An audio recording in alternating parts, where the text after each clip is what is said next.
I'm Sid Sharma. I'm one of the co-founders of Mobtown Fermentation, and our product is Wild Kombucha.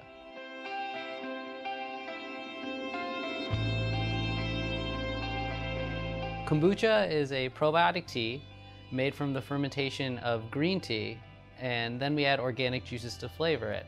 Wild Kombucha is our urban spin on this beverage, and our goal was to create a more approachable and affordable kombucha for people to enjoy. Me, Sergio, and Adam have all been friends since we were 14 years old. We all grew up in the Baltimore area, and their parents loved to make kombucha. So they grew up making kombucha. We would drink it at their house for fun, and then eventually their parents moved out of the country. So they left Adam all of the brewing equipment, and one day he decided to pull it out and start making kombucha. And some of his friends and family started drinking it and buying a couple bottles from him. Eventually it caught on in the area, and a few kids from Johns Hopkins would buy from him weekly. So he approached us and said, "Hey, do you guys want to start making some kombucha again?" And we thought, why not? We'll make it for fun after work or on the weekend. And next thing we know, a few stores started asking for it. So we rented a small commercial space in Hamden, about 400 square feet, and we started brewing on weekends and after work from 6 p.m. to 9 p.m. And eventually we grew to the point that every single day we had to come in and work from 6 p.m. until 2 in the morning.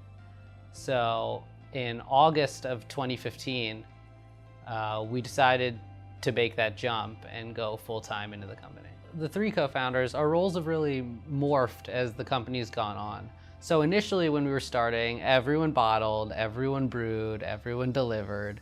But obviously as we gain more traction, we're growing, we have a couple employees, we've divided up the work.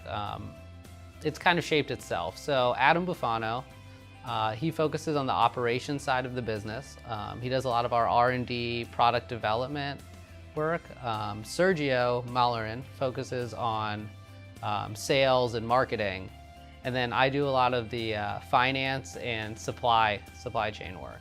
I think the biggest advantage of us being so close and all of us being such good friends for so long is the fact that we can tell each other how it is, or we can yell at each other if something happens, and there's no question that at the end of that moment, we're all gonna still be friends and we're all on the same side.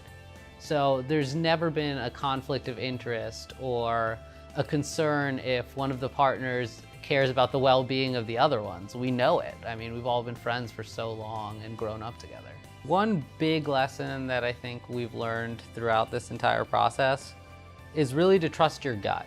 You know, when you meet someone or you meet people that you're going to be working with, I think it's really important to trust yourself and trust your own intuition. A lot of the times early on, we would question ourselves, you know, we're new to this industry, this is our first time doing this, but we've really gained confidence through the success of our business, but also just through the experiences and seeing how much better off we've been by trusting our gut. I guess the best piece of advice I can give someone is don't be scared to dive in. You know, an idea like this that you can turn into a business often only comes once in a lifetime. And if you don't take that chance, you'll always question it. You'll always question what would have happened. What would have happened if I would have teamed up with Adam and Sergio and made that kombucha, you know? So that's one of the things I'm most happy about. Whether we end up being a $50 million business or we have to close our doors in 5 years, I know that we dove in head first and there's no regrets.